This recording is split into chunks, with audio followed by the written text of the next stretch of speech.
Gurukul foundation school Kashipur में परंपरा 2025 का भव्य आयोजन। काशीपुर 24 अगस्त। गुरुकुल फाउंडेशन स्कूल काशीपुर में वार्षिक सांस्कृतिक एवं शैक्षणिक प्रदर्शनी परंपरा 2025 का आयोजन गरिमामय एवं उत्साहपूर्ण वातावरण में संपन्न हुआ। कार्यक्रम का शुभारंभ दीप प्रज्वलन एवं सरस्वती वंदना से हुआ।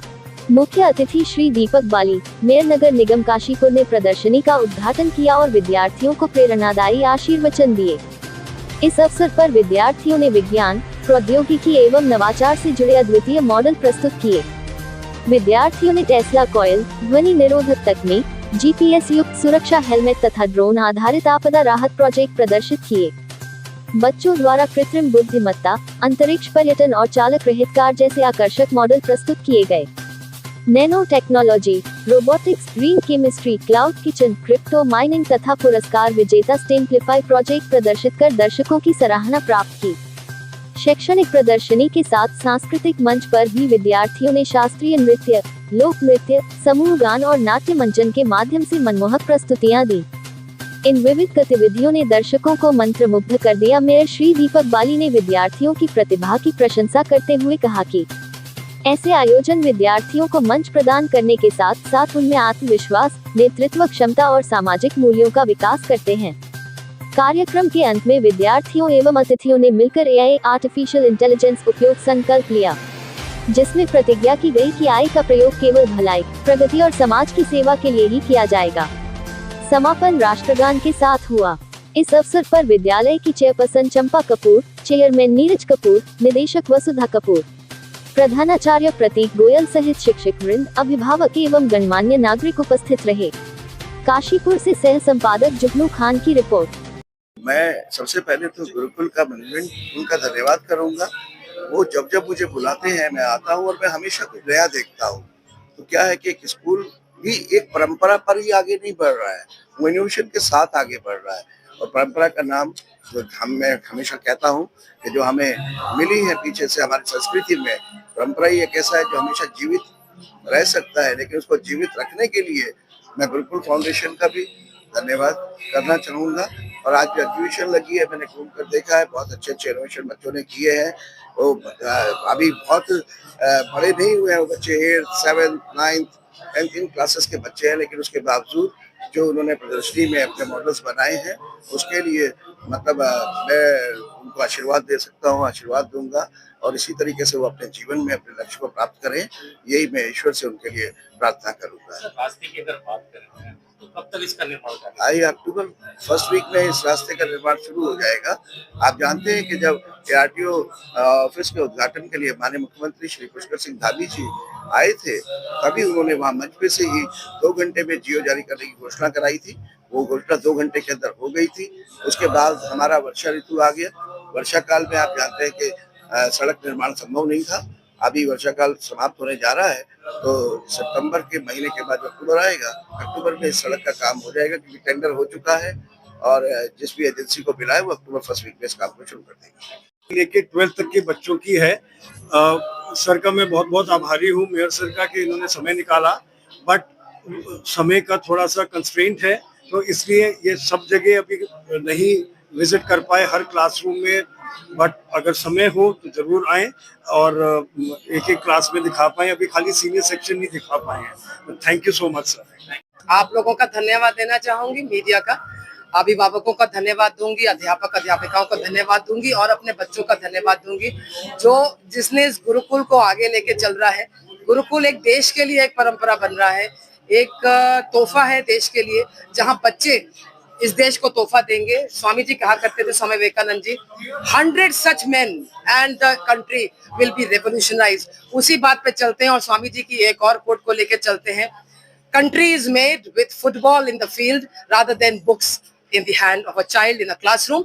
इसी को लेकर हम आगे चल रहे हैं। उड़ान, जो बहुत आज 10 साल का सपना था कि उत्तराखंड को, देश को एक उड़ान एकेडमी दे पाए, जहां पर हम एजुकेशन को स्पोर्ट्स में इंटीग्रेट कर दें, एक स्पोर्ट्स स्कूल बने। सिर्फ स्कूल पढ़ाई के लिए क्यों, खेल के लिए क्यों नहीं। आज हमारा अभिभावक बच्चों को बोले कि खेल में भी बहुत कुछ कर सकते हैं। इस सोच को लेकर गुरुकुल लेकर आया है नई परंपरा की किस तरीके से उड़ान एकेडमी हमारे उत्तराखंड, काशीपुर और हमारे देश के लिए एक तोहफा बनके देश को प्राप्त हो। तो परंपरा जो हमारा आज का इवेंट है, इसमें हमने आपने देखा होगा थोड़े दिन पहले छोटे बच्चों ने भी पार्टिसिपेट किया था, और हमारे इस कैंपस में, जयपुर कैंपस में, हमारी क्लासेस ग्रेड 4 से लेकर ग्रेड 12 तक के सारे बच्चों ने पार्टिसिपेट किया है। हमारे स्कूल की यूएसपी है कि हम 100% पार्टिसिपेशन में बिलीव करते हैं। हमें कोई ऐसा नहीं है कि ओके ये बच्चे क्रिएटिविटी में अच्छे हैं, ये बच्चे बोलने में अच्छे हैं, तो हम सिर्फ उनको सिलेक्टेड बच्चों को लेके आगे बढ़े, बिल्कुल नहीं है ऐसा। 100% पार्टिसिपेशन है। क्लास का एक एक बच्चा आपको दिखेगा कि कहीं ना कहीं कुछ ना कुछ करता हुआ पाया जाएगा। इस साल का जो हमारा थीम है डिस्कवरी एंड इनोवेशन, तो बच्चे हमेशा से ही बहुत उत्सुक होते हैं, और स्पेशली इस एज में जो स्कूल एज है, उनकी उत्सुकता को अगर हम और बढ़ावा दें तो और भी अच्छा रहता है उनके भविष्य के लिए। अपनी उत्सुकता के अनुरूप जो उनके सवाल दिमाग में उपजते हैं, उनके खुद ही जवाब खोजें। तो उसी तरीके की बच्चों ने डिस्कवरीज की हैं, उसमें इनोवेशन किए हैं। आजकल के नवीनतम पुरानी डिस्कवरीज को आजकल के समय में कैसे उसको मॉडिफाई करके कैसे वो आगे के लिए, भविष्य के लिए उसको तैयार कर सकते हैं, वो सीखा है। बहुत सारे टॉपिक्स आपको ऐसे लगेंगे कि छोटी सी एज में बच्चे पुरानी इस तरीके के साइंटिफिक कॉन्सेप्ट सीख रहे हैं, जैसे पास्चराइजेशन है, क्रोमेटोग्राफी है। तो ऑफ कोर्स कहने के लिए ग्रेड 4 के बच्चे इतने छोटे हैं कि वो उसको उतना डीपली नहीं समझ सकते, लेकिन जब आप एक ये शब्दों का उनको ये वोकैबुलरी डेवलप कर देते हैं, तो वो आगे तक के लिए उनकी क्यूरियोसिटी को, उनकी क्रिएटिविटी को जगाए रखती है उनके मन में, और बच्चे हमेशा ही अपनी नवीनतम खोजों के लिए अग्रसर रहते हैं। नमस्कार। पहले तो धन्यवाद कि अगर शहर ऐसा सोचता है तो उसके लिए उनका बहुत बहुत आभार है।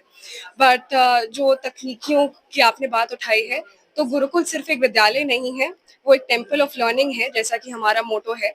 तो उसके ऊपर हम बच्चों को, यही हमारी कोशिश रहती है कि जो हम 21वीं सदी में जो नए आविष्कार हो रहे हैं, जो नई तकनीकियों का इनोवेशन हो रहा है, उसके साथ साथ बच्चे आगे बढ़कर चलें, और अपने out of the box thinking को हम उनको प्रेरित करते हैं कि अपने कल्पनाओं को साकार बनाएं। आज जैसे कि अगर आप देखेंगे तो बच्चों ने बहुत तरीकों की इनोवेशन की है, जैसे लेजर और कॉस्मेटोलॉजी पे उन्होंने रिसर्च की है, B2B मार्केट्स पे प्रेजेंटेशंस बनाई हैं, DNA कैसे निकालते हैं उसको रिसर्च किया है। एक बच्चे ने अपना चैटबॉट भी बनाया है, और जैसे केदारनाथ और धराली में, और अभी जैसे उत्तरकाशी में जो बाढ़ आई थी, उसको कैसे मिटिगेट करें, उसके लिए हमने बच्चों ने अपनी रोबोट नर्सेस बनाई हैं, रिलीफ डिजास्टर कैंप्स बनाए हैं कि उनको कैसे मिटिगेट किया जा सकता है। तो गुरुकुल की यही कोशिश है कि बच्चों को वैल्यूज के साथ साथ उनको कैसे इनोवेशन के रास्ते पे चलाया जाए, ताकि वो आगे की मंजिल को कदम से कदम मिला के चल सके, वही हमारी कोशिश है। Which happened in Dharali, and let me explain you what a cloudburst is. Cloudburst is an extreme weather event which occurs when the moisture-laden air is does rise rapidly in the atmosphere, and the cloud just cannot hold it anymore, so the water just explodes out. And we have this weather radar system which detects the conditions around, and it can just give you the idea of what can happen in the near future. So we have this technology. We do not have any gadgets, or as we cannot have this exact view of the project. We have the type of clouds too. The type of clouds we have stratus cumulus, and cumulonimbus. The cumulonimbus is the type of cloud which we have, which is the reason why the cloudburst happened. Advance technology है, नई technology है, वो ही battle field में सबसे ज्यादा important role play करती है। यही एक रीजन था, क्योंकि ब्रिटिशर्स जब हमारे ऊपर कब्जा करने आए थे, तो उनके पास एडवांस टेक्नोलॉजी जो यूरोप से आई थी, लेकिन हमारे राजा के पास, नवाब्स के पास वो सब नहीं था। इसकी वजह से वो इंडिया को कैप्चर कर पाए थे। सर, इसका मतलब एडवांस टेक्नोलॉजी बहुत ही इंपॉर्टेंट रोल प्ले करती है बैटल फील्ड में। अगर आपके पास टेक्नोलॉजी है तो आप एनिमी को अच्छे से आप मार सकते हो सर। और एडवांस टेक्नोलॉजी हम केवल दूसरों को मारने के लिए या फिर हमारे को डिफेंस करने के लिए नहीं कर सकते, उसका यूज हम लोगों को बचाने के लिए, लाइफ सेव करने के लिए, क्योंकि वॉर के टाइम पे कैजुअलिटीज होती है, वो मिलिट्री डॉक्टर्स को भी हो सकती है और सोल्जर्स को भी हो सकती है। तो सोल्जर्स का ध्यान रखने के लिए हमने एक स्मार्ट मेडिसिन कैबिनेट बनाया, जिसको कि इंस्पायर मैन अवार्ड 2023 भी मिला है। हमारा प्रोजेक्ट वैक्सीन का है। जब कोरोना वायरस आया था तब हमने वैक्सीन बनाई थी। जो साइंटिस्ट थे उन्होंने वैक्सीन बनाई थी, उन्होंने बहुत ज़्यादा एडवांस मेथड्स यूज करे थे जिस तरीके से उन्होंने वैक्सीन बनाई। कुछ वैक्सीन रेबीज के लिए होती है, स्मॉल पॉक्स के लिए होती है, HPV वैक्सीन होती है। एक अफ्रीका में वायरस आया था जो बहुत गंदा था, तो उसके लिए साइंटिस्ट ने एबोला वैक्सीन देखी थी, उसको प्रिवेंट करने के लिए, उस वायरस को प्रिवेंट करने के लिए। हमारे पास बहुत सारी वैक्सीन है कोविड-19 के लिए, HPV के लिए and H1N1 extreme flu pandemic vaccine है जो इंडिया में बनी है। Thank you.